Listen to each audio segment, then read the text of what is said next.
graciosa. Se puso el vestido al revés.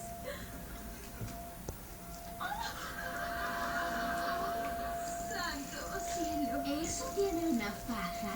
¿Cómo hiciste? ¿De dónde? Es increíble lo que una llamada al asistente de papá puede hacer. Supongo que él tenía guardadas esas fotos para ocasiones especiales.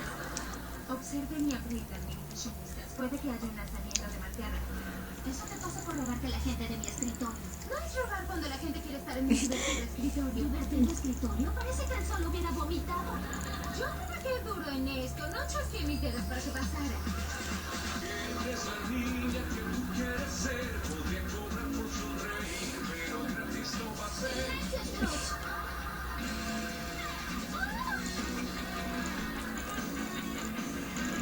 Rebeca, Amanda, a mi oficina, ahora. No es mi culpa, DJ. Ella se robó mis